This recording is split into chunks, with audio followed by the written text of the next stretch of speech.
friends. Today I wanted to talk about planning and action as a whole. First of all, planning is one of those things that it's like, yeah, man, maybe I'll do it. Maybe, The problem with trying to dig into something or jump into something without planning is that it's like trying to get somewhere without having any kind of direction. You know, if you just get in your car and drive, you'll get somewhere, but there's no guarantee you'll actually get anywhere you care about being.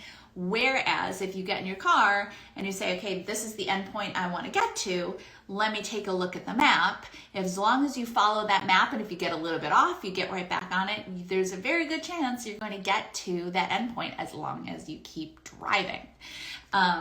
So it can be very tempting, especially when you're starting something new, to just dig in and try to power through and try to take as much action as possible without actually thinking of where you want to get to and what your intended outcome is. And it doesn't necessarily have to be your whole big intended outcome. And we're going to talk about longer term, and then we'll talk about shorter term goals and how to get to those and how to set those up and how to kind of get yourself in line to hit those, if not automatically, at least easily, right? If you're taking the right steps and you're taking the right direction, you're taking them consistently, you'll get there. But it can also be easy to spend all of your time planning and then never actually get to the action that you need to take, because I will be the first person to tell you, I love journals. They may have actually purchased a total of 4 journals for like goals journals for the new year. Did I mean to purchase 4? I didn't mean to purchase 4. It just happened. So I will be the first person to tell you that I love buying journals and writing in journals, but you have to balance out the planning with the actual taking action. And our students will talk about exactly how to take action and how to set aside time and break everything down. But if you spend all of your time planning, sometimes that can be a sign of resistance, right? Because resistance is going, well, you're planning, you're doing, oh my gosh, you're doing so much work, you're planning. And you know what? You spent all day yesterday planning, so take some time off. You know what? You're exhausted from planning, so take some time off. This is another tricky trick of resistance to try to keep you from taking action. Because yes, planning is important, but if planning isn't balanced with actually taking action, you're not going to get where you want to go. It's the same thing like we were talking about the metaphor of if you get in your car and just drive, you could end up anywhere. You want to get in your car and drive to a certain destination and follow the map and you'll get there.